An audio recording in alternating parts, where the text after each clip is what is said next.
enseguida se enferma, hermano. Pero porque no están acostumbrados a ese ambiente y a ese entorno. El ser humano, Dios lo creó con esa capacidad de acostumbrarnos. Pero hay cosas en las cuales Dios nos dice que como cristianos tenemos el deber de no acostumbrarnos. Hay situaciones donde usted y yo no debemos acostumbrarnos, no debemos amoldarnos. Y una de las cosas que como cristianos nosotros no debemos acostumbrarnos ni amoldarnos es a vivir en el pecado. Amén. Nosotros no debemos acostumbrarnos, no debemos conformarnos a vivir el pecado. ¿Y por qué le digo esto? Porque hay gente que se acostumbra a vivir en el pecado. Hay gente que se acostumbra y se amolda a vivir con un estilo de vida que saben que hay cosas que están dentro de ellos que no agradan a Dios. Pero sin embargo lo hacen. Hay gente que se acostumbra a vivir en la mentira. Y hay cristianos que saben que la mentira es pecado y sin embargo mienten. Amén. Porque ya se han acostumbrado a eso. Hay cristianos que se acostumbran a vivir en la murmuración y en el chisme. Y saben que el chisme y la murmuración es pecado. Pero se han acostumbrado a vivir en ese estilo de vida. Pero nosotros no podemos acostumbrarnos. Sino que una de las cosas, amados, que se producen en la vida de un cristiano cuando peca es que el Espíritu Santo nos redarguye. ¿Y qué es lo primero que se siente cuando un cristiano, cuando un hijo de Dios cae en pecado?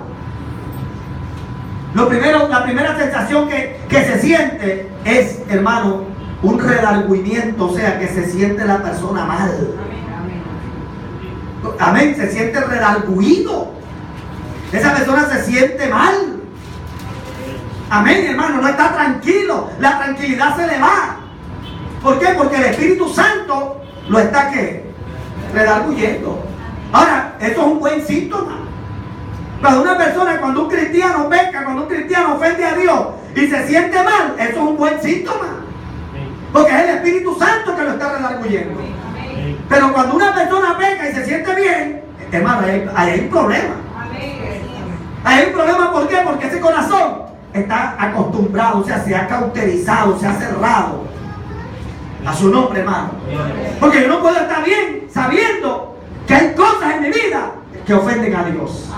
Entonces, la Biblia dice, no conforméis a este siglo, o sea, no te acostumbres a vivir en el pecado. No se puede acostumbrar a vivir en el pecado. A su nombre, hermano. Sino que uno tiene que, hermano, aleluya, soltar eso.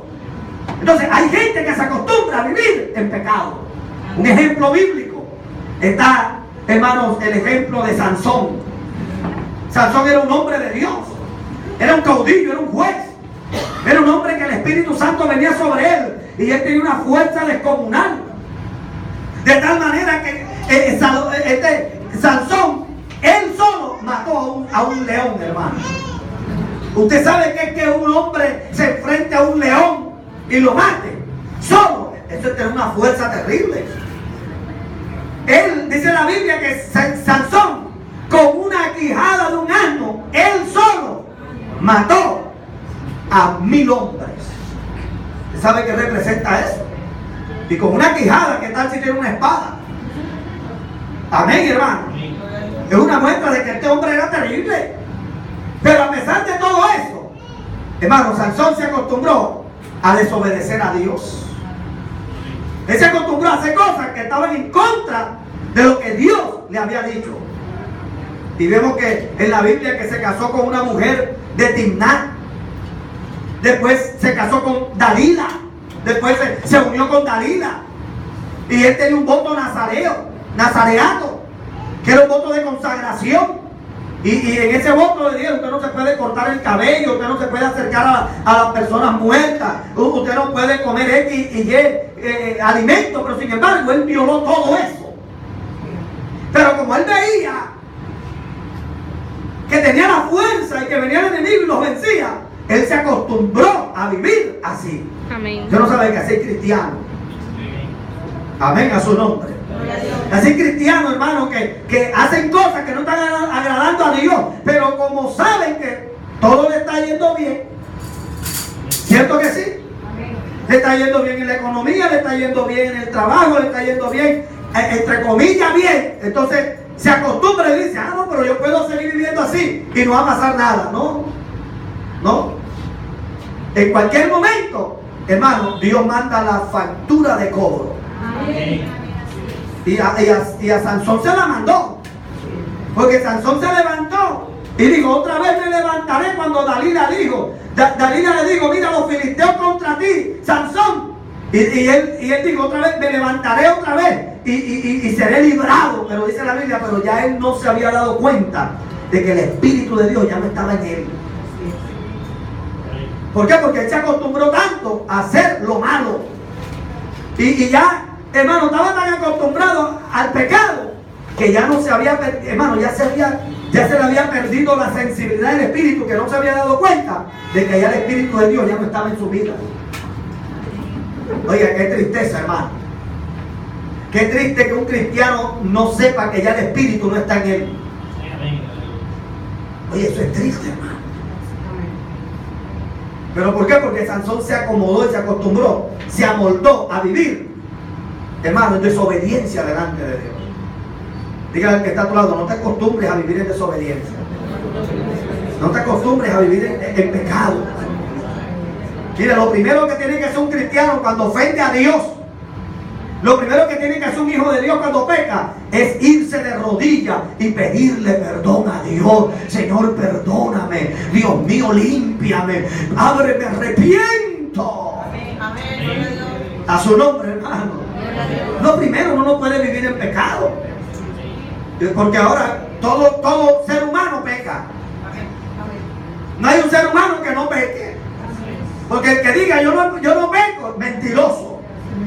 Porque mientras estamos en esta tierra y mientras que estemos bajo, hermano, esta carne corrupta, siempre vamos a cometer errores. Pero la cuestión es que la Biblia dice, el que confiesa su pecado y se aparta, alcanza misericordia. La Biblia dice, mira, si en un momento dado tú pecas, en un momento dado tú ofendes a Dios, mira, confiesa tu pecado y apártate de él para que alcances la misericordia de Dios. El problema está, hermano, es que hay gente que peca pero no confiesa el pecado.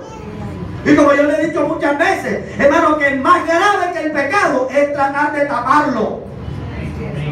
Es más grave que pecar, ocultarlo, taparlo, guardarlo. ¿Por qué? Porque, hermano, el pecado no confesado es un pecado no perdonado. Amén. Y Satanás siempre busca la manera de decirle a la gente, no, mira, después que van a decir de ti, no, mira, si tú confiesas después, te van a mirar maluco. No, eso es mentira del diablo. Esas son invenciones del diablo para tener a la gente atrapada en el pecado. Pero la Biblia dice, hermano, aleluya, que el que confiesa su pecado y se aparta, alcanza la misericordia del Señor. Por eso aquí no estamos para juzgar a nadie. Porque el que acusa es Satanás. Aquí nadie puede estar señalando a nadie, hermano. A su nombre. El primero que señala, hermano, aleluya, a una persona, esa persona está cautiva. Porque la Biblia dice que el acusador de los hermanos es el diablo. Y Dios no nos ha llamado a acusar a nadie, sino simplemente a orar por nuestro hermano. A ayudarle, a su nombre, hermano.